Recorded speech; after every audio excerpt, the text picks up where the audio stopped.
देखो यार, क्या हो गया रफ़ा में। मैं जब कहती हूँ ना हालात बुरे नहीं हो सकते, हालात उससे ज्यादा बुरे हो जाते हैं। मैं देखूँ तो कौन कौन वोकल हो रहा है इस बारे में आखिर। वहाज अली माशाल्लाह, देखो फलस्तीन की पोस्टिंग हो रही है। इतना दुख है ना इसको फलस्तीन का। आए है ये क्या, पेप्सी की एड में वहाज वहाज को पता नहीं होगा कि पेप्सी इसराइली प्रोडक्ट है, तभी तो पैसा ले लिया प्रमोशन का। कोई बात नहीं, कोई बात नहीं। ये देखो माया अली एग्जैक्ट 7 नवंबर को कहा कि सीज फायर होना चाहिए, और फिर ये क्या, माया ने पेप्सी से भारी भरकम रकम लेके ऐड कर दी। बच्चों का क्या है भाई, वो तो मरते रहेंगे, पैसे नहीं रुकने चाहिए। ना ना ना ना, जमीर तो होता ही बेचने के लिए है। चलो कोई बात नहीं। इकरा अजीज भी ऑल आइज ऑन रफा की स्टोरी लगाई है। जाहिर है दुख तो होता है ना आखिर, लेकिन देखो पैसे तो फिर भी चाहिए होते हैं ना, इसलिए इकरा अजीज ने भी जमीर बेच दिया और पेप्सी की एड में आ गई। हमारी हानिया आमिर को देखो, जितने गहरे इसके डिम्पल्स है ना, उतनी गहरी इसकी रफा के लिए फिक्र भी है। लेकिन जब सनसिल्क के पेज पर जाओ तो वहाँ पे तो सिर्फ इसी की शक्ल नजर आती है। देखो हानिया को रफा का बहुत दुख है, लेकिन लग्जूरियस लाइफस्टाइल के लिए रोकड़ा चाहिए होता है। रमशा खान ने भी स्टोरी लगाई है फलस्तीन के लिए,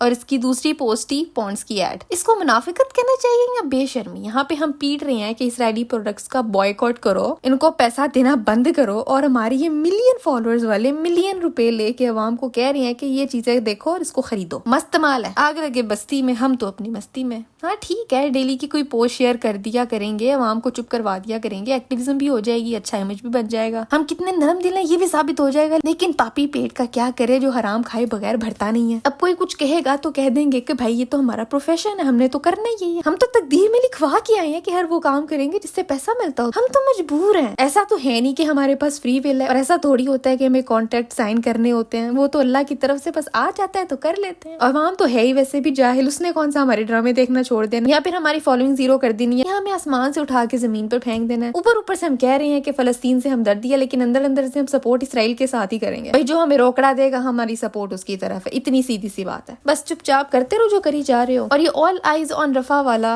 AI जनरेटेड इमेज इतना कोई डम्ब है, मेरी तो ये समझ नहीं आ रहा कि 8 महीने हो गए उनको होते हुए। फलस्तीनी अपनी जानें खो रहे हैं। हर तरह की असली तस्वीरें, सर कटे हुए बच्चे, मुर्दा बच्चे, जख्मी बच्चे, डिस्ट्रॉयड लाशें, हर तरह की इमेज अवेलेबल है। लेकिन ये AI जनरेटेड इमेज जिससे कुछ पता भी नहीं चल रहा है कि रफा में हुआ क्या है, उसको 30 मिलियन से ज्यादा शेयरिंग मिली हुई है। वो लोग जिन्होंने कभी इस बारे में कोई बात ही नहीं की थी, उन्होंने भी इस इमेज को स्टोरी पे लगाया और अपना हक अदा कर दिया, जन्नत पक्की कर ली, और इसके बाद अब वो दोबारा इस बारे में कुछ नहीं बोलेंगे। ऑल आइज ऑन रफा क्यों? ट्विटर पे किसी ने बड़ी प्यारी बात की है कि तुम्हारी नजरें नहीं चाहिए हमें, तुम्हारे एक्शंस चाहिए। बड़े जमानों से दुनिया देख ही रही है फलस्तीन को, देखना बंद करो और कोई काम करो। We don't want all eyes on Rafah, we want your hands on Israel's neck. तुम लोगों ने वो वाली वीडियो देखी जिसमें एक आदमी ने एक बच्चे को उठाया हुआ और उस बच्चे का कोई सर ही नहीं है, कुछ हुआ नहीं है उसको देख के। मेरी तो दिल से ऐसी बद्दुआएं निकली है ना, लेकिन बद्दुआएं मेरी इसराइल के लिए नहीं निकली, वो इन मुसलमान ममालिक बशमूल पाकिस्तान के लीडर्स के लिए थी। ये जो न्यूक्लियर पावर है, ये हमारी आर्मी नंबर 1 आर्मी है, लेकिन डेकोरेशन के लिए है। भला हम क्यों जाए फलस्तीन, हम क्यों अपनी वेल ट्रेन्ड नंबर 1 आर्मी को भेजे रफा। अमेरिका नाराज हो गया तो बाकी मुसलमान मुल्कों के बगैरत लीडरों को देखो। ये सारे पावर होल्डर्स जिनको अपनी जिंदगियां से इतना ज्यादा प्यार है, मैं कहती हूँ अल्लाह इनको इतनी लंबी जिंदगी दे और शदीद तकलीफ वाली मौत दे। ऐसी तकलीफ कि ये अपने मरने की दुआएं करें, और जितनी बारी अपने मरने की दुआ करें इनकी उम्र उतनी ही लंबी होती जाए, आमीन। लेकिन हम क्या करें, हम तो ना पेप्सी पी रहे हैं, ना लेस खा रहे हैं, सनसिल्क भी नहीं लगाते बालों में। बुराई को हम हाथ से रोक नहीं पा रहे, जुबान से ही बुरा कह रहे हैं। ये वाली बुराई हमसे दूर है, वहाँ पे हमारी पहुंच नहीं है। तो तुम ऐसा करो, तुम वहाँ पहुंचो जहाँ तुम्हारी पहुंच है। पाकिस्तान में ही देख लो क्या बुराई हो रही है, माइनॉरिटीज किस हाल में है वो देख लो। फलस्तीन के लिए दुनिया रो नहीं रही क्योंकि वो मुसलमान है, और पाकिस्तान में माइनॉरिटीज को कोई नहीं पूछता क्योंकि वो मुसलमान नहीं है। हम खुद भी बेहिस्सी हैं, हमें सिर्फ मुसलमानों पर जुल्म होता नजर आता है, माइनॉरिटीज को हम भी मुंह नहीं लगाते। देखो जहाँ हाथ जा रहे ना वहाँ तो हाथ से रोको। तुम्हारी अपने घर में गलत हो रहा है वहाँ हाथ चलाओ। तुम्हारी गली में